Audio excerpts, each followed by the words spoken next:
Krishna book के second chapter से हम पढ़ रहे हैं। और हमने लास्ट क्लास में क्या पढ़ा था इसको एक बार रिवीजन से हम देख लेते हैं। मेरी स्क्रीन दिख रही है आपको? यस यस माता जी। यस। ठीक है, परफेक्ट। तो पिछली क्लास में हमने जो भी देखा था उसका एक बार रिवीजन कर लेते हैं। ठीक है, देख लेते हैं, ऐसे ही हम करते हैं। हमने देखिए पढ़ा था कि किस तरह से भगवान है, वे वसुदेव के हृदय में स्थानांतरित हुए। फिर उनके हृदय से वे माता देवकी के हृदय में स्थानांतरित हुए। और उस समय वसुदेव किस तरह दिख रहे थे? पूछ रही हैं। दे दीप्यमान सूर्य की तरह बहुत बहुत तेजवान। यस, बहुत तेजवान दिख रहे थे। और ऐसा कोई भी साधारण व्यक्ति नहीं दिखता है जिस तरह से उस समय वासुदेव दिख रहे थे। उसका कारण था उनके हृदय में भगवान स्थानांतरित थे। और देवकी किस प्रकार दिख रही थी, और उससे मतलब क्या हुआ था, कंस को क्या उसने देखा? देवकी माँ सॉरी। हम्म। जब देवकी माता के गर्भ में भगवान आए ना, मतलब चित्त में, तो देवकी माता बहुत तेजवान और बहुत दिव्य लगने लगी और कंस उन्हें देखते ही जान गया कि भगवान विष्णु आ गए हैं। और उसने सोचा कि अभी ही मार दूं। फिर उसने सोचा कि नहीं, मेरी थू थू हो जाएगी। एक तो स्त्री जो मेरे शरण में है और दूसरा गर्भवती है, तो इसलिए नहीं मारा उसने। हम्म। और इसके अलावा जब भगवान अवतरित होते हैं तो भगवान के साथ और क्या क्या अवतरित होते हैं,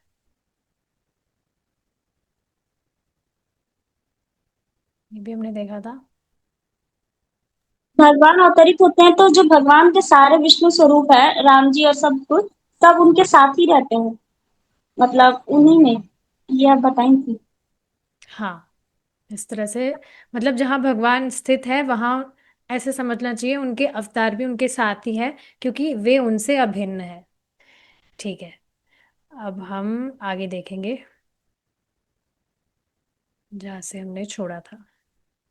बाद में देखिए जो कंस है वो इस तरह से, ठीक है, क्योंकि माता देव की गर्भवती थी और वो अपनी गुडविल को लेकर भी थोड़ा चिंतित था कि मेरी जो रेपुटेशन है वो खराब हो जाएगी अगर इस तरह से मैंने देवकी का वध किया तो। देवकी आफ्टर ऑल स्त्री है, ऊपर से गर्भवती है। तो बाद में वो इस तरह से भी सोच रहा था कि अगर उसने अभी देवकी का वध किया इस समय, रेपुटेशन तो जाएगी, उसके अलावा जो उसने पुण्य कर्म किए हैं वो भी सारे नष्ट हो जाएंगे। आगे वो ये भी विचार कर रहा था कि कोई भी व्यक्ति अगर क्रूर होता है तो अभी इस जीवन में जीते हुए भी वह मरे के समान ही है। इसका कारण क्या है? क्योंकि अगर वह क्रूर है, लोगों से गलत व्यवहार करेगा, खराब व्यवहार करेगा, और लोग उसे हमेशा बद्दुआ देंगे।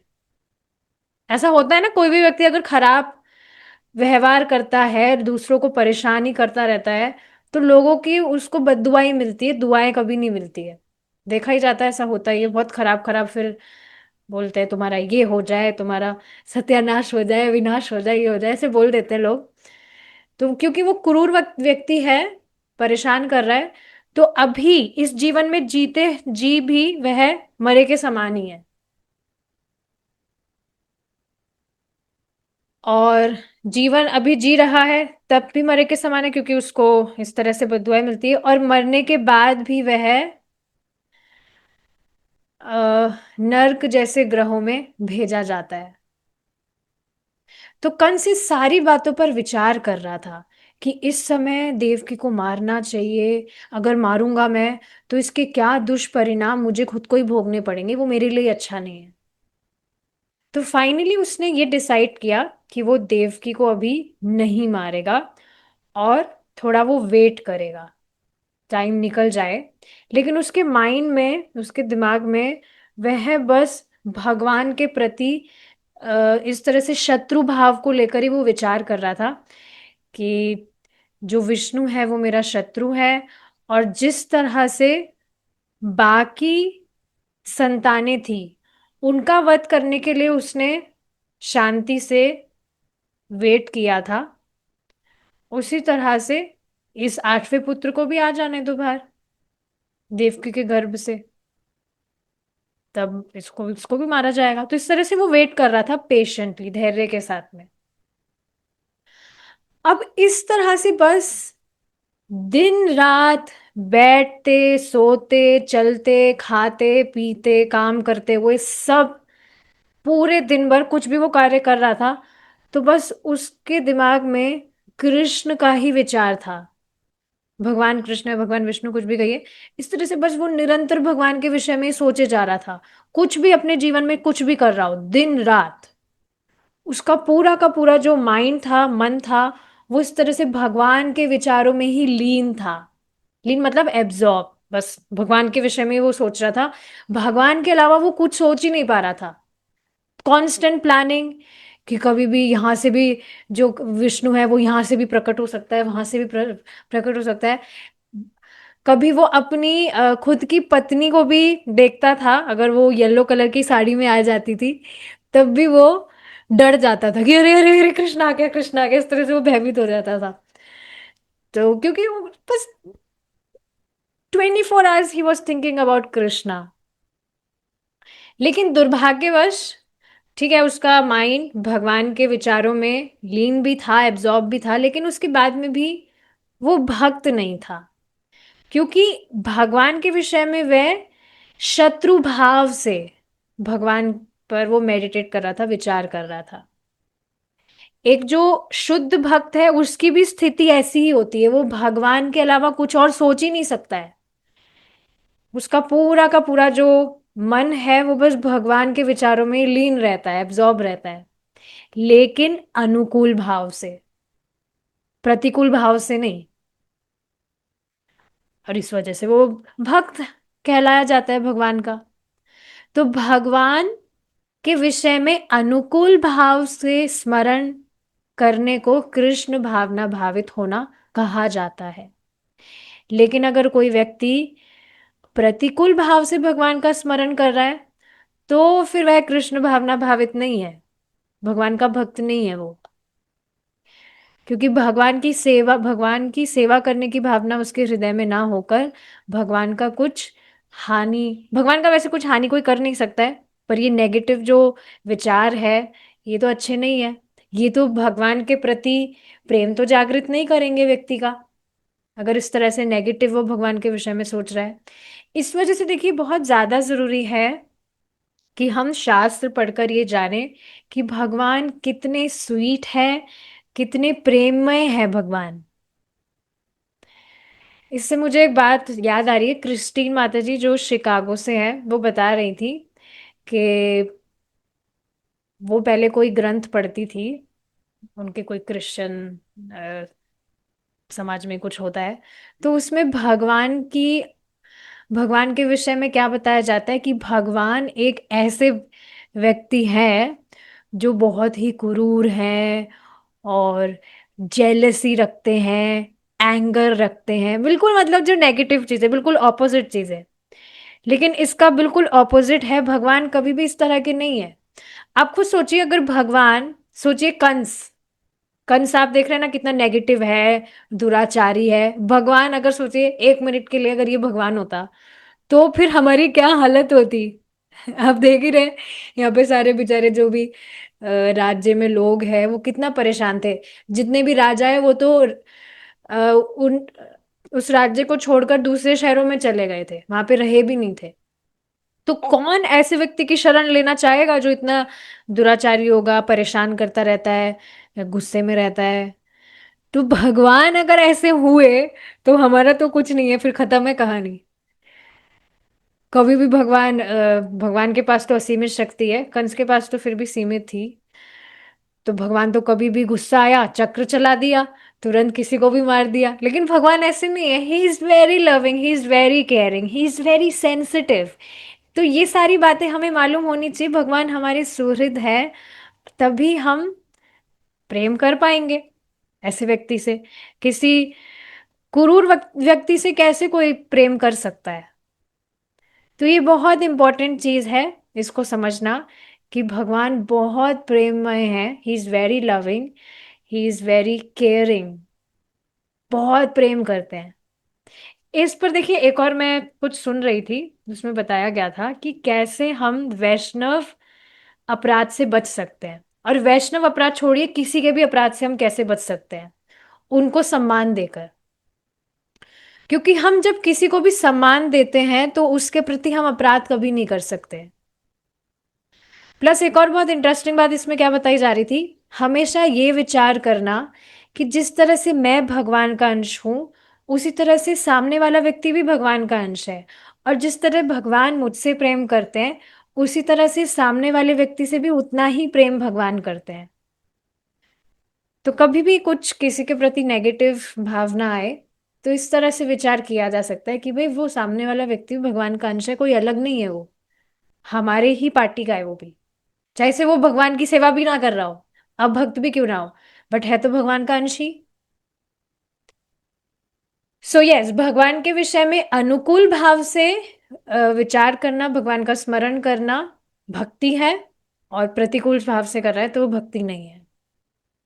अब इस समय जो भगवान शिव और भगवान शिव और जो ब्रह्मा जी हैं, जितने भी और ऋषि मुनि हैं और देवी देवता हैं, उन सब के साथ में भगवान जो है वहां प्रकट होते हैं, जहां पर भगवान, सॉरी, जितने भी ये देवी देवता हैं, ये सब वहां प्रकट होते हैं जहां पर भगवान है। भगवान कहाँ है? माता देवकी के घर में। और माता देवकी कहाँ है? कंस के घर में। तो कंस के ग्रह में सभी देवी देवता इस तरह से प्रकट होते हैं, लेकिन इनविजिबल वे में, कोई उनको देख नहीं सकता है, इस तरह से वे वहां पर प्रकट होते हैं। तो ये इंटरेस्टिंग चीज है। और वहां पर वे क्या करते हैं? सभी के सभी भगवान की स्तुति करने लगते हैं। एक बार इसका एक फोटो भी हम देख लेते हैं।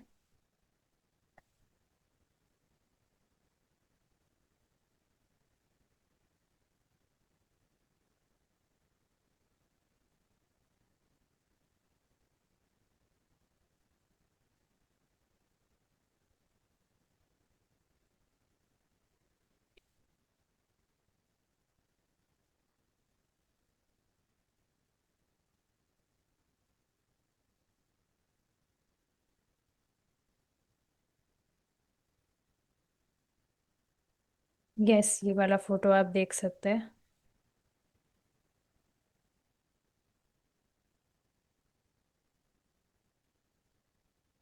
हम्म इसमें आप देख रहे हैं, माता देवकी इस तरह से बैठी हुई हैं, और सभी के सभी ब्रह्मा जी हैं, शिव जी हैं, नारद जी हैं, जितने भी बाकी सारे देवी देवता हैं, सब प्रकट हो गए यहाँ पर। और कोई भी इनको नहीं देख पा रहा है। और सब इस तरह से प्रार्थना कर रहे हैं कि हे भगवान, इस तरह से बेसिकली जो भी अ, प्रार्थनाएं हैं वे गा रहे हैं, भगवान की स्तुति कर रहे हैं, ताकि भगवान प्रकट हो जाए। बेसिकली भगवान से प्रार्थना करें कि भगवान आप इस तरह से प्रकट होइए, ये सारी चीजें।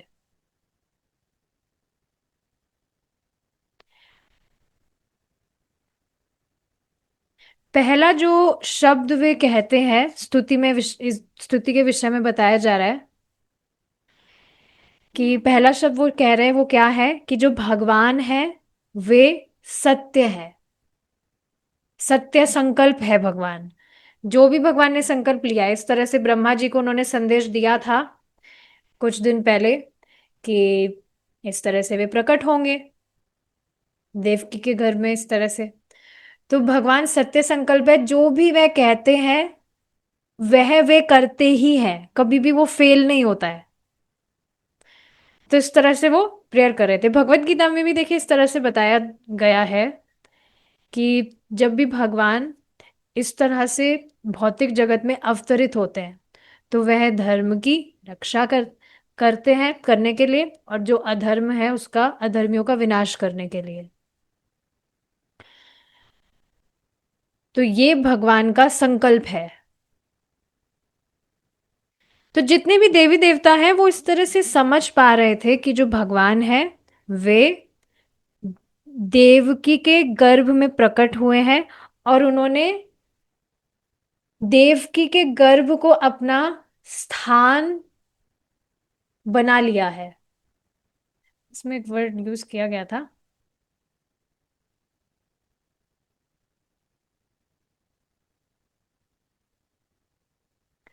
स्थान।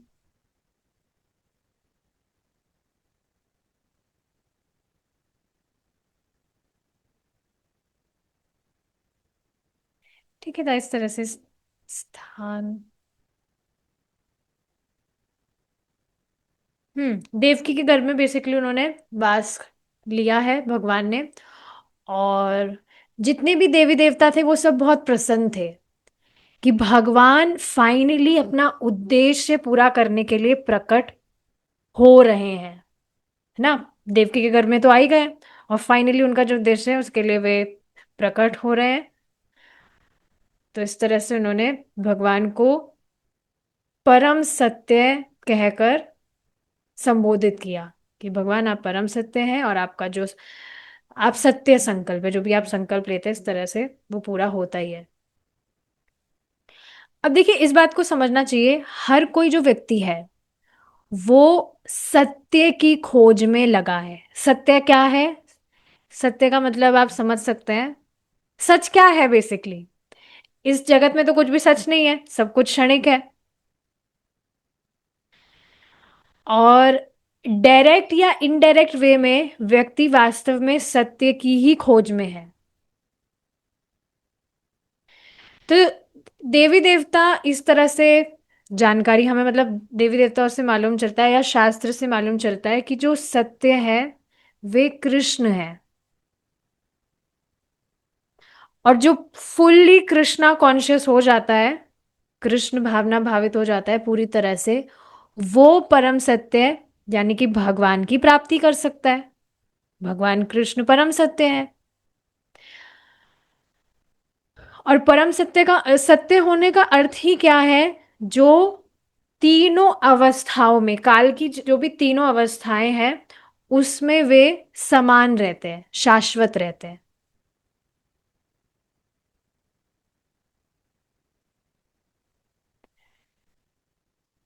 तो तीनों अवस्थाएं मतलब पास्ट, प्रेजेंट और फ्यूचर। आप देखेंगे हम पास्ट, प्रेजेंट और फ्यूचर में अलग अलग रहते हैं, हम एक जैसे ही नहीं रहते, प्रभावित हो जाते हैं, या हमारा जो देह है वो भी परिवर्तित हो जाता है, या इस पूरे संसार की स्थिति इस तरह से ही है।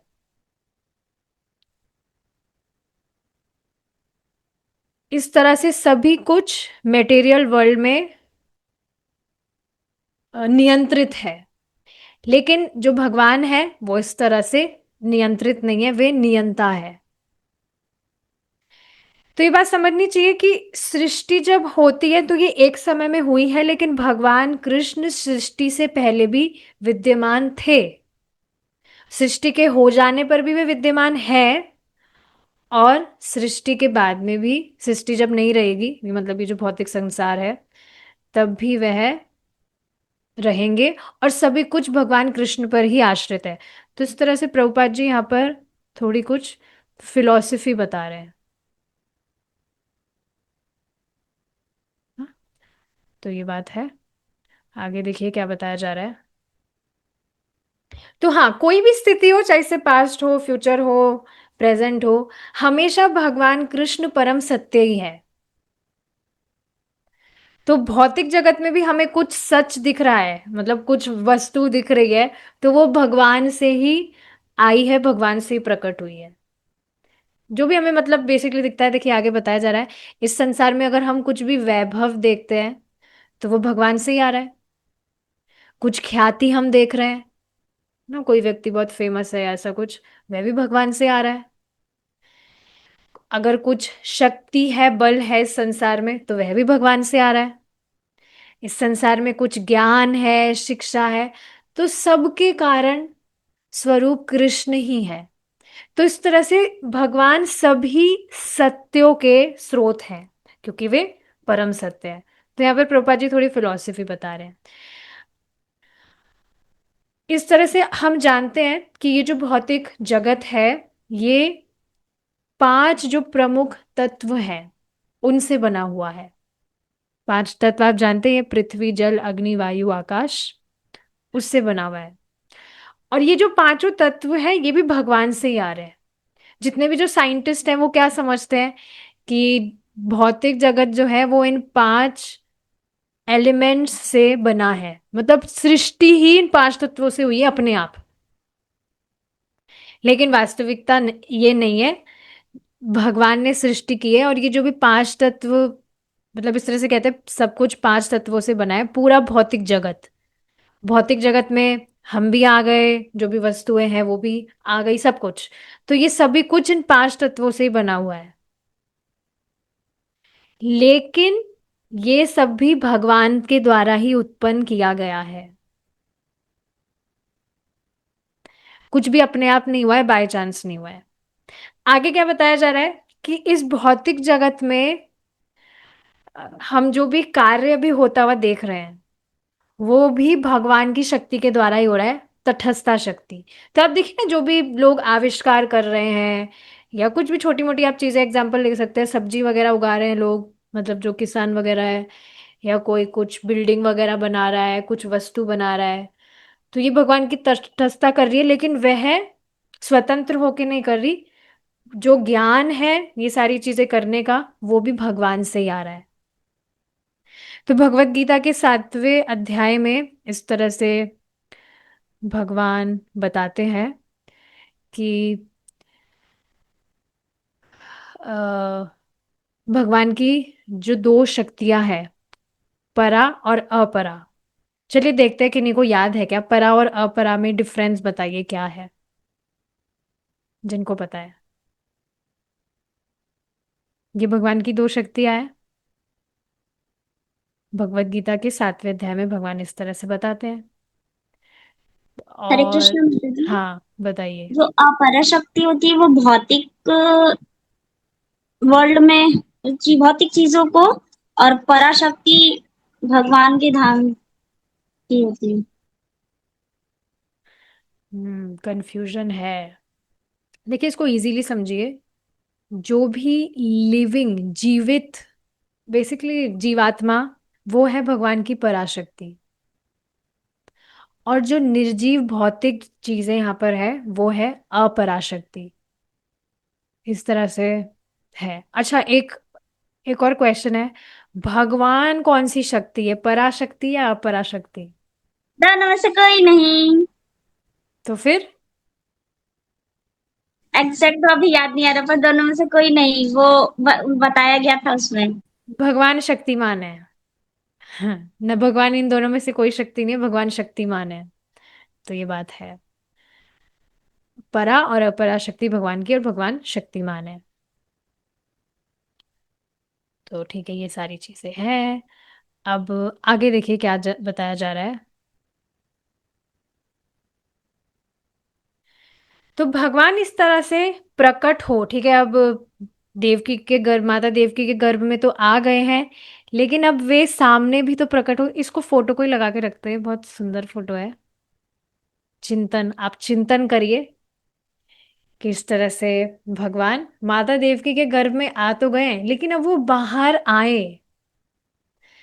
आप देख रही ना, ये जो रेस्पेक्ट देना, ये मुझे बहुत अच्छा लगता है। आप देखिए ना, देवी देवता जो भी है, दे आर रेस्पेक्टिंग कृष्णा इस तरह से।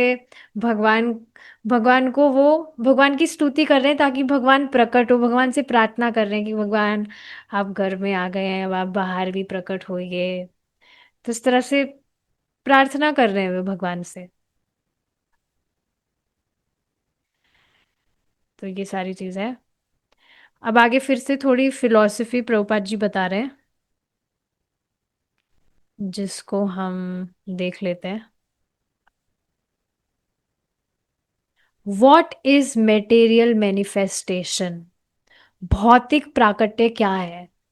देखिए, भौतिक प्राकट्य एक वृक्ष की तरह है, एक पेड़ की तरह है। एक जो वृक्ष है वो पृथ्वी पर खड़ा होता है, उसी तरह से जो भौतिक प्राकट्य है उसकी तुलना वृक्ष से की जाती है, क्योंकि समय आने पर वृक्ष को काट दिया जाता है ना। मतलब वृक्ष का अर्थ क्या हुआ कि ये एक टेम्परेरी वस्तु है और एक समय पे आने के बाद इसको काट दिया जाएगा। तो ये जो भौतिक प्राकट्य है, मतलब ये जो वृक्ष है, इसको परम सत्य नहीं माना जा सकता है, क्योंकि काल के प्रभाव में वह तो काट दिया जाएगा आगे जाकर। तो इस बात को समझना चाहिए कि जब भगवान इस भौतिक जगत में अवतरित भी हो रहे हैं, तो उनका जो देह है वह शाश्वत ही है।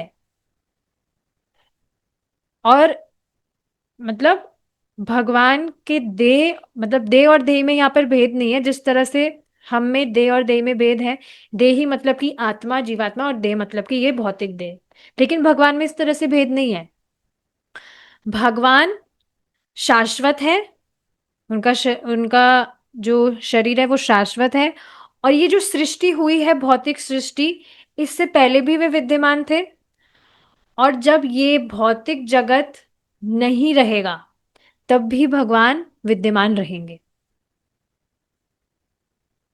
इस वजह से केवल भगवान कृष्ण को ही परम सत्य माना जा सकता है। क्योंकि आप देखेंगे जो देवी देवता है, देवी देवता का एग्जाम्पल इसलिए दिया जाता है क्योंकि भगवान के जस्ट नीचे देवी देवता ही आते हैं। या इस तरह से समझिए, जो योनियां है, 84 लाख योनियां, उसमें ऊपर वाली सबसे जो योनि है, देवी देवता भी एक योनि ही है। तो वह भी काल के प्रभाव में आगे जाकर उनका भी मतलब पदवी चेंज होती है। दे ऑल्सो लीव, मतलब देवी देवता का जो शरीर है वो भी भौतिक है, उनको भी वो छोड़ना पड़ता है। तो इस वजह से केवल कृष्ण को ही परम सत्य माना जा सकता है। This is very interesting. तो कठोर उपनिषद में देखिए आगे क्या बताया जा रहा है। कठोर उपनिषद में भी प्रकृति रूप, प्रकृति रूपी भूमि, जो नीचे मतलब ये जो ग्राउंड है, उसमें मतलब इस तरह से बेसिकली कठोपनिषद में बताया जा रहा है कि जो वृक्ष है, जो भी हमने एग्जाम्पल लिया, किस तरह से वो ग्राउंड पर, पृथ्वी पर खड़ा है। कठोपनिषद में भी एग्जाम्पल दिया जाता है। और ये जो वृक्ष है, ये दो तरह के फल देता है। कौन से फल है आप जानते ही है, सुख और दुख। तो ये जो भौतिक शरीर है, जब व्यक्ति इसमें रह रहा है, तो उसको ये दो तरह के फल मिलते ही हैं।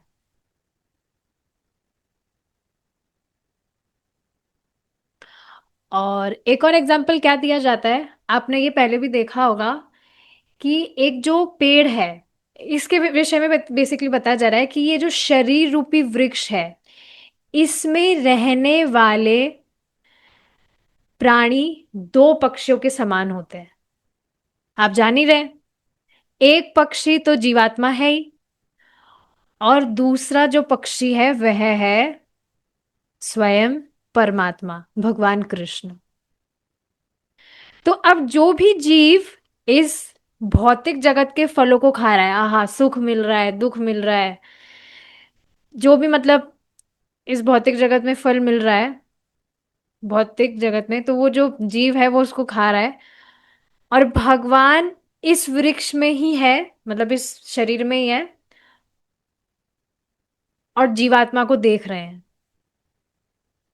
लेकिन इस बात को समझना चाहिए, इस भौतिक देह में परमात्मा भी है, मतलब हृदय में भगवान भी है, परमात्मा भी है।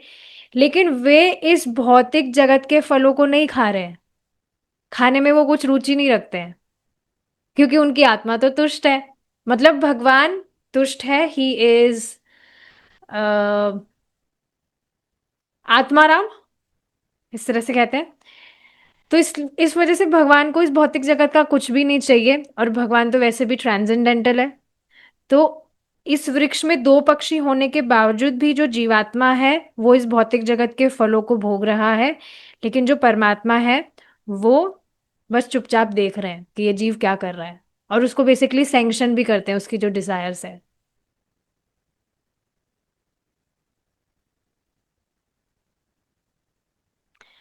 तो हाँ, ये बात है। अब आगे और भी चीजें बताई जा रही है इसमें कि किस तरह से ये जो वृक्ष है, इसकी जड़ें 3 तरह से फैली हुई है। तो वो जो 3 तरह की जड़ें हैं, उसके विषय में बेसिकली जो इस भौतिक जगत के गुण हैं, सात्विक, राजसिक और तमोगुण, इसको इंगित किया जा रहा है कि इस वृक्ष की जो जड़ें हैं वो 3 दिशाओं में फैली हुई है। तीनों गुण के विषय में बताया जा रहा है। तो जिस प्रकार वृक्ष की जड़ी फैली होती है, उसी प्रकार प्रकृति के गुणों के संसर्ग में मनुष्य अपनी अपने जीवन को बेसिकली जी रहा है, इन तीनों गुण के प्रभाव में। तो जो फल मिल भी रहे हैं उसको इस जगत में, उसको वह गुणों के प्रभाव में आकर इस तरह से भोग रहा होता है। अब आगे और भी चीजें बताई जाएगी इसी पैराग्राफ में, उसको हम कल कंटिन्यू करेंगे। ठीक है, हम रुकेंगे यहाँ पर। और एक और बात मैं बताना चाह रही हूँ कि कृष्णा बुक मैं भी आप सबके साथ पढ़ रही हूँ। तो कुछ बात अगर छूट रही हो तो आप ऐड ऑन कर सकते हैं, या तो क्योंकि हम सब साथ में ही पढ़ रहे हैं यहाँ पर। ऐसा मत समझेगा that I am your teacher. हम सब साथ में यहाँ पर पढ़ रहे हैं, अगर कुछ बात मुझसे छूट रही हो तो आप भी ऐड ऑन कर सकते हैं। ठीक है, अभी तो हम यहाँ पर रुकेंगे। Thank you so much for joining. Shri Krishna भगवान की जय। श्रील प्रभुपाद की जय। हरे कृष्णा।